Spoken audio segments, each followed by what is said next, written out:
Hello future professionals, कैसे हो आप? आज का हमारा next session of concept through questions is in front of you.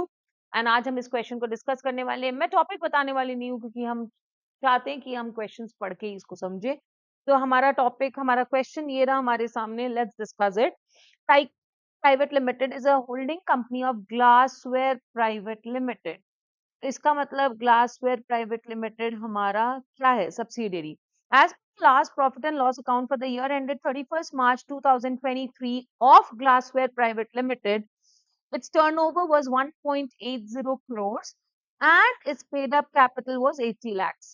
The board of directors want to avail the status of a small company. The company secretary of the company advised the directors that Glassware Private Limited cannot be categorized as a small company.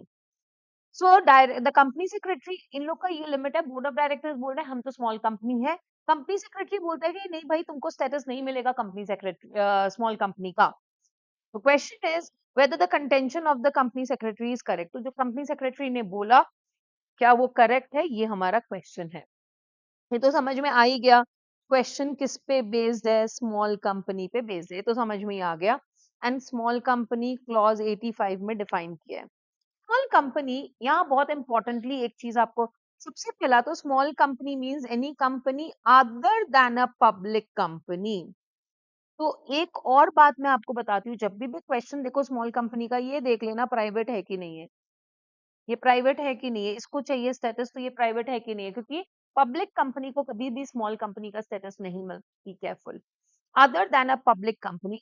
देखो, अगर आप मई 26 में exam लिख रहे हो and अगर आप सितंबर 26 and onwards exam लिख रहे हो, आपके लिए अलग अलग आंसर्स है, प्लीज समझना। मे वालों के लिए अमेंडमेंट एप्लीकेबल नहीं है। तो paid up capital is only 4 crores turnover as per PL of the immediately preceding financial year 40 crores। आप ये भी सोच रहे होगे कि ये क्वेश्चन मैम कैसे डिसाइड करती है लेना। तो देखो, ये क्वेश्चंस मैंने नहीं लिए। मैंने स्टूडेंट्स को बोला कि आप लोगों को किस टॉपिक में सबसे ज्यादा डिफिकल्टी होती है वो मुझे बताओ, एंड मैं वही क्वेश्चन पिक करूंगी। तो ये सारे स्टूडेंट्स के सिलेक्टेड क्वेश्चन है कि हमें इन क्वेश्चंस में, इन कॉन्सेप्ट्स में दिक्कत होता है। आपके भी अगर कोई क्वेश्चन है या कोई टॉपिक है जिससे आपको बहुत कंफ्यूजन लगता है, आप एक कमेंट सेक्शन में लिख सकते हो। नेक्स्ट टाइम हम अगर उस टॉपिक पे वीडियो बनाएंगे तो हम उसी पे बना लेंगे। उसके बाद में स्मॉल कंपनी, ये हो गया हमारा मेक अटेम्प्ट तक के लिए। ये सितंबर अटेम्प्ट से हमारा अमेंडमेंट स्टार्ट हुआ है। तो सितंबर अटेम्प्ट के लिए एंड ऑनवर्ड्स हमारा paid up capital should not exceed 10 crore and turnover should not exceed 100 crore. तो आपको क्या माना जाएगा? स्मॉल कंपनी माना जाएगा। Provided that this clause shall not apply to,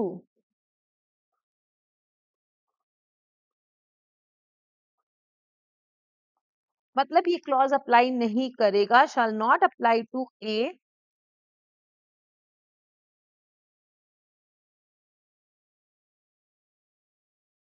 अगर आप होल्डिंग सब्सिडियरी कंपनी हो।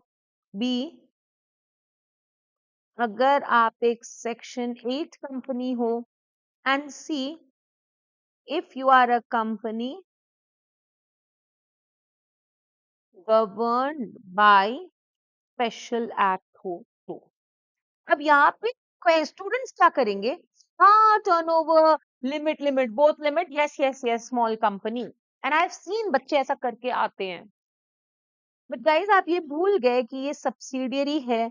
एंड होल्डिंग सब्सिडियरी, अगर आप कंडीशंस फुलफिल करो तो भी आपको स्टेटस नहीं मिलता है स्मॉल कंपनी का। अगर आप कंडीशंस फुलफिल करो तो भी आपको स्मॉल कंपनी का स्टेटस नहीं मिलता है।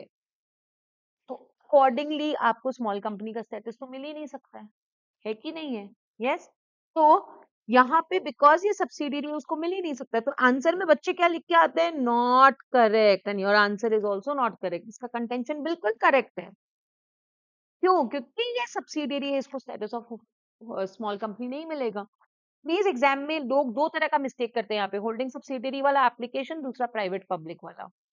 तो हिंट्स टू द क्वेश्चन आप क्या लिखोगे? आपको लिखना है डेफिनेशन ऑफ स्मॉल कंपनी, वो पूरा लिखना है, वही आपका है। लेकिन इसमें भी एक चीज बताती हूँ, पीपल व्हाट दे डू ना, वो ये छोड़ देते हैं, वो ये नहीं लिखते हैं।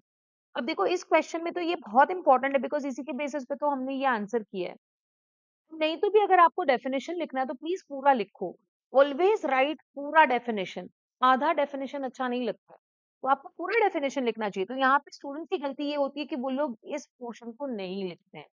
तो प्लीज अगर आप एग्जाम में लिख रहे हो उसको पूरा लिखना, ठीक है। इसके साथ हो गया हमारा आज का सेशन ओवर। आई होप आपको लॉ लॉजिकली समझ में आया है। कल तक के लिए थैंक यू सो मच।